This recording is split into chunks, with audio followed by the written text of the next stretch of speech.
Kalau kaum intelektual sekalian, wah gila gila gila gila gila. Luar binasa.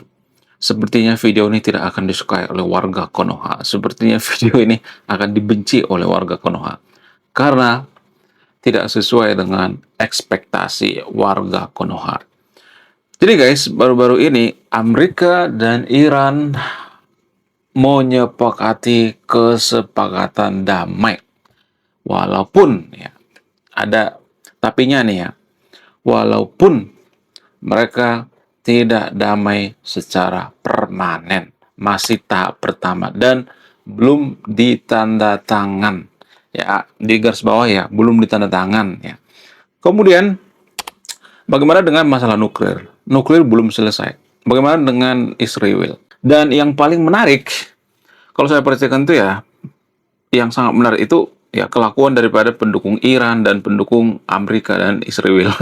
Jadi guys, ternyata ya ketika Amerika dan Iran itu menyepakati kesepakatan damai, pendukung Iran mengatakan, oh yang menang itu adalah Iran. Yang kalah itu Amerika. Amerika sudah kehabisan amunisi, Amerika sudah kehabisan akal, Amerika sudah frustasi, Donald Trump sudah ditekan, Donald Trump tidak punya nyali, Donald Bebek itu sudah mandul gitu ya. Pokoknya dikata-katain ya, Donald Trump dikata-katain. Ya. Nah, yang jadi pertanyaan, apakah ini benar atau tidak? Jadi pendukung Iran mengatakan, terutama warga Konoha yang kurang asupan gizi, mereka mengatakan yang menang itu adalah Iran. Kemudian pendukung Amerika juga seperti itu. Pendukung Israel juga seperti itu. Ada juga pendukung Israel yang kecewa. Kok Israel nggak dilibatkan? Kok Amerika mau berdamai dengan Iran? Kan belum selesai. Jadi ada banyak orang yang kecewa. Ada yang mengatakan yang menang itu adalah Amerika, yang menang itu adalah Israel ya. Jelas dong yang menang Amerika dan Israel ya. Jadi pendukung Amerika dan Israel seperti itu ya. Nah, yang jadi pertanyaan, siapa sebenarnya yang menang? Sejauh ini siapa yang menang? Jadi saya tidak berpihak di video ini ya. Kalau saya perhatikan di media sosial itu tergantung keberpihakan. Kalau gue berpihak pada Amerika, gue akan mengatakan Amerika menang. Kalau gue berpihak pada Iran, maka gue akan mengatakan Iran yang menang. Jadi di video ini saya benar-benar netral gitu ya. Saya akan nyari dari media internasional yang independen, bukan yang berpihak. Siapa yang jadi pemenang? Jadi untuk sementara ya, jadi kalau sepak bola, skor Amerika itu 10 dan skor Iran itu 2. Ya. Iran juga punya skor kok, tapi 2 gitu ya. Jadi bisa dikatakan permainan ini 8-0 gitu. Kenapa saya mengatakan seperti itu ya? Menurut data dari Reuters ya, kita bicara by data guys. Reuters mengatakan kekuatan militer Iran itu sudah berkurang 80% dan korban yang paling banyak itu adalah Iran. Biasanya korban yang menyerang itu yang paling banyak ya. Itu biasanya yang paling banyak korban seperti Rusia misalnya. Rusia menyerang Ukraina itu kan yang paling banyak korban itu apa? Rusia kan. Ada jutaan orang. Nanti akan saya bahas di next video ya. Sementara Ukraina itu cuma 500 ribuan gitu. Bagaimana dengan Iran? Iran itu paling banyak daripada Amerika. Amerika apakah ada yang korban? Ada. Tentaranya ada yang meninggal. Tapi nggak banyak. Nggak sebanyak tentara Iran. Harus jujur ya. Nggak boleh berpihak ya. Jadi saya tidak berpihak pada siapapun di sini ya. Bagaimana dengan pihak Israel? Israel nggak banyak korban ya. Yang banyak korban itu adalah Iran. Kemudian bagaimana dengan elit gitu ya, atau jenderal atau pejabat elit gitu? Di pihak Amerika apakah ada yang meninggal? Kayaknya nggak ada deh. Perwira juga nggak ada yang meninggal ya. Jenderal nggak ada yang meninggal. Sementara Iran banyak banget yang meninggal. Ayatollah Ali Khamenei meninggal ya, kemudian jenderal-jenderalnya meninggal, banyak banget yang meninggal ya. Bagaimana dengan Israel? Israel nggak ada tuh jenderal yang meninggal. Saya tidak berpihak di video ini. Jangan langsung emosi gitu dong ya. Jangan langsung marah-marah. Oh kamu berpihak? Enggak, ini menurut data dari Reuters ya. Saya ngambil data dari Reuters dan langsung kejang-kejang kelonjotan berjamaah gitu ya. Ini belum selesai ya, perdamaiannya belum selesai. Ini masih perdamaian sementara, belum perdamaian permanen ya. Dan Iran juga ada banyak yang nggak setuju kok ya dengan perdamaian ini, karena perdamaian itu kan butuh effort yang sangat luar biasa gitu. Nggak semua setuju, terutama garis keras ya. Jadi kaum garis keras lah sebenarnya yang menolak perdamaian dengan Amerika. Kalau kaum intelektual gimana? Kaum intelektual biasanya fleksibel ya. Mereka berpikir rasional daripada kita tambah parah ya, daripada Iran tambah hancur, ya udahlah berdamai aja lah gitu ya, kata pejabat kaum intelektual Iran gitu. Nah, kemudian bagaimana dari segi ekonomi? Siapa yang kalah? Yang kalah itu ya Iran. Ya lagi-lagi Iran sebenarnya yang paling dirugikan dalam perang ini. Ya kenapa? Karena menurut data ya, ekonomi Iran itu hancur-hancuran, banyak orang yang bangkrut, internet ditutup, ya, diblokade, sehingga apa? Sehingga orang-orang nggak bisa jualan dari internet. Sementara orang Iran itu menggantungkan nasib mereka itu ada banyak dari internet. Jadi itu berpengaruh ya, ekonomi Iran hancur ya. Blokade itu mempengaruhi ya. Kemudian apalagi yang mempengaruhi? Ada banyak faktor ya, sanksi ya, kemudian embargo gitu ya. Kalau misalnya mengatakan, oh wajar dong Iran itu hancur ekonominya karena mereka diembargo, karena mereka itu disanksi berpuluh-puluh tahun gitu ya. Nah, permasalahannya yang jadi pertanyaan ya, emang Amerika nggak pernah disanksi? Kalau itu alasan untuk jadi hancur gitu, emang Amerika nggak pernah disanksi? Mereka sering disanksi kok. Disanksi sama siapa? Korea Utara. Disanksi oleh Iran itu sendiri. Iran juga menyangsi Amerika kan. Nggak ada tuh Iran mengirimkan uh, hasil bumi ke Amerika, nggak ada tuh ya. Mengirimkan jagung apa segala macam, nggak ada ya. Ekspor impornya di stop gitu. Kemudian ya negara-negara lain juga ya, Kolombia ya, mengembargo Amerika gitu. Jadi itu bukan alasan, itu alasan anak kecil gitu ya. Dan pengamat ekonomi juga sering mengatakan seperti itu. Oh, Iran tuh nggak maju karena diembargo. Ya, Amerika juga diembargo, tapi mereka maju. Itu bukan alasan, coy. Ya, jadi jangan ini ya ngarang gitu ya. Itu alasan ngarang. Berhentilah ya ngarang-ngarang alasan gitu ya.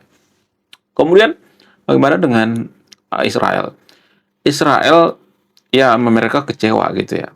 Karena apa? Karena Amerika terlalu buru-buru menyepakati perjanjian. Karena apa?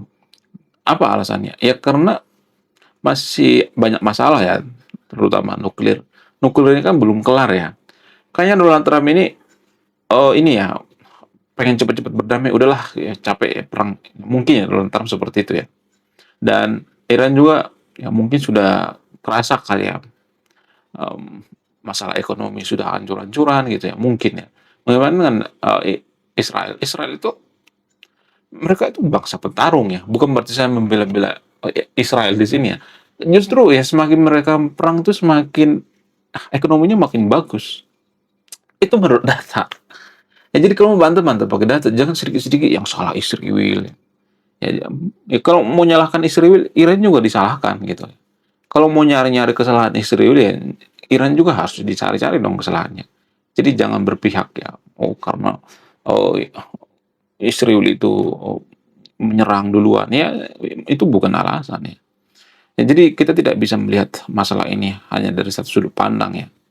Karena Iran sendiri juga melakukan percobaan pembunuhan terhadap Perdana Menteri Israel. Cuman permasalahannya nggak berhasil. Nah, bagaimana dengan Amerika? Amerika dan Israel berhasil, itu perbedaannya. Nggak ada tuh ini korban, oh ini pelaku, nggak. Jadi pengamat di Konoha itu tiba-tiba mengatakan, pelaku itulah Amerika, pelaku adalah Israel. Nggak bisa seperti itu. Ya, harus baca data dan lihat dari berbagai sudut pandang. Jadi intinya di sini adalah mens rea atau niat jahat. Apakah Iran itu punya niat jahat? Yes. Kedua belah pihak punya niat jahat. Saya tidak berpihak pada siapapun di sini ya. Cuma permasalahan niat jahat mereka itu nggak berhasil. Niat jahat Iran itu nggak berhasil. Berapa kali Iran melakukan percobaan pembunuhan terhadap Presiden Amerika, tapi gagal total atau gatol. Ya, itu permasalahannya. Ya, mohon maaf bagi yang mohon maaf bagi pendukung Iran. Ya, saya ngomong apa adanya gitu ya. Bagaimana dengan kekuatan lobby diplomasi? Ya, kekuatan diplomasi Iran itu berkurang ya. Hampir 80% ya. Nggak seperti dulu. Bahkan sekutu-sekutu mereka, Rusia, China, mereka ditinggalkan kok. Kenapa China dan Rusia meninggalkan Iran? Apa alasannya? Ya karena China dan Rusia itu harus membela kepentingan nasionalnya gitu. Mereka tidak mungkin membela Iran ya dan mengorbankan kepentingan nasional mereka. Makanya berkali-kali saya mengatakan, kita harus fokus pada kepentingan nasional. Jangan fokus pada kepentingan Iran, ya kepentingan Palestina. Aduh, apa-apaan ini? Ngaco. Kita tuh lebih fokus ngurusin negara lain, ngurusin Iran lah, ngurusin Palestina lah gitu ya. Kita mengorbankan kepentingan nasional kita. Ya, kita lebih peduli dengan bangsa lain daripada bangsa kita sendiri. Rusia gimana? Mereka lebih peduli dengan bangsa mereka. China juga seperti itu. Mereka lebih peduli dengan bangsa mereka daripada bangsa lain. Jadi buang-buang waktu gitu ya kalau kita lebih peduli dengan bangsa lain gitu ya. Amerika juga seperti itu. Ya, Amerika itu lebih peduli dengan kepentingan nasional mereka. Israel juga seperti itu. Ya. Mereka ya selalu peduli dengan kepentingan nasional mereka. Jadi guys ya, pendukung Iran ya jangan merasa bahwa Iran itu menang dari mana? Menang dari Hong Kong gitu. Ya kalau Iran itu menang, Ayatollah Ali Khamenei nggak mungkin mau tiar. Jadi saking hebatnya Iran ya, Ayatollah Ali Khamenei mau tiar saudara-saudara.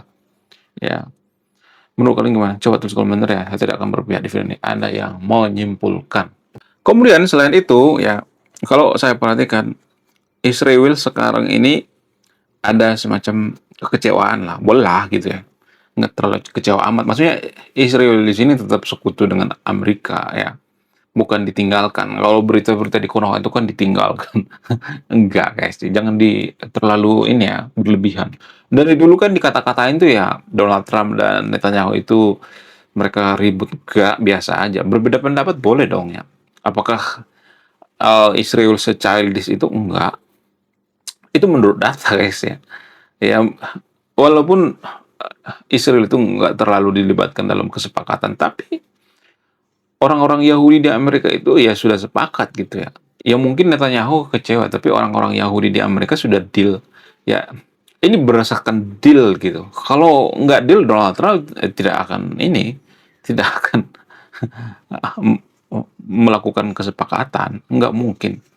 Jadi yang membiayai kampanye Donald Trump itu adalah satu-satunya yang paling banyak itu adalah orang Yahudi.